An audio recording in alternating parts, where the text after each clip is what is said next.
Kids aren't the only ones obsessed with talking about candy. For weeks now, social media and mom blogs have been filled with posts on how to handle the spoils of Halloween. But journalist Meg St-Esprit says she refuses to let diet culture creep into her favorite holiday.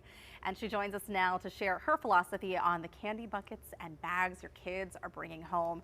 And this is so true. I'm so glad that you dove into this for one of your latest articles.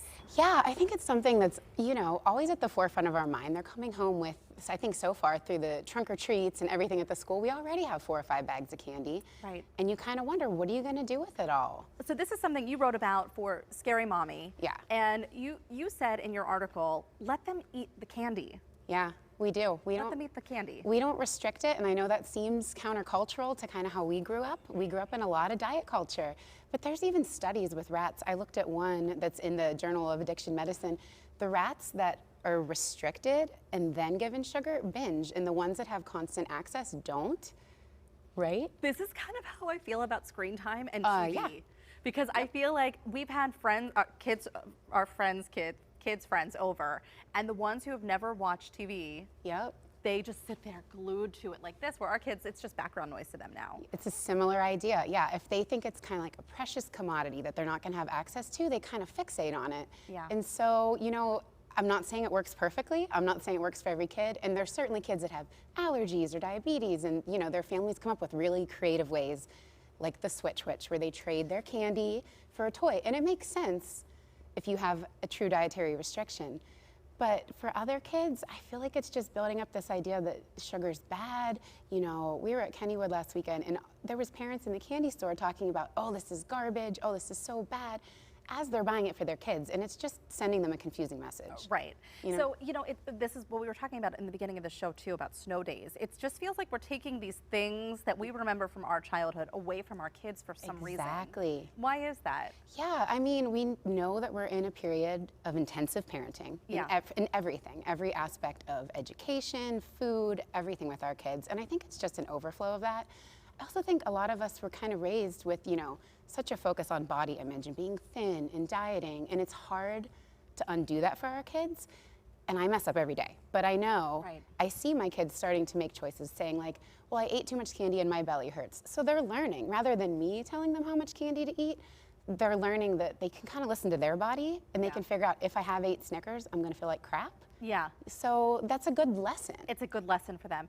Plus, don't you remember coming home with all the candy and putting aside and doing the trades? Oh yeah, my kids love that. That was one of the best parts about Halloween. To take that away from them just feels cruel in some way. Yeah, and we find we let our kids do that. We also have, so today is my twins' birthday and tomorrow is my oldest birthday. So happy birthday to them. Yeah, happy birthday, guys. And so we also have cake and cupcakes, and they kind of, get their fill, and then I just see them kind of lose interest over the next couple days. So what is your take on this idea that, we want our kids to be the best human beings they can be. So we want them to be healthy, and we want, we want all of these good things for them. So some parents who think, oh, well, this is sugar overload. We're going to teach them to be, fat, or to overload on these kinds of things by giving them all the candy they want on Halloween. Yeah, I mean, the data is really not there to support that. There's more data to support that restricting what our kids eat really makes them binge. Yeah. I mean, and so I think the short term might be that, yes, they eat less sugar, but the long term might be that they grow up to be adults that, sneak eating in the pantry, or, feel like they can't enjoy the food that they like in moderation. And so kind of by letting them learn how their bodies feel, they're learning that moderation.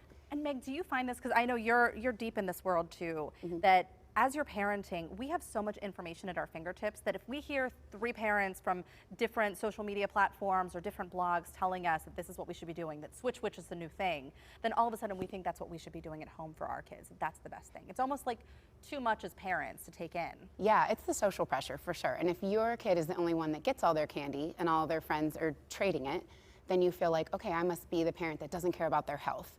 When really, it's the opposite. You're helping them build a healthy relationship with their body. I love this. This is so good. So let them eat the candy. Yes, eat it. And read the article too. We are gonna give you more information on that if you're interested in checking more of Meg's workout. We're gonna have a link on our website, kdka.com/talkpittsburgh. And I actually just shared your article on my Facebook page as well. So if you wanna give that a read.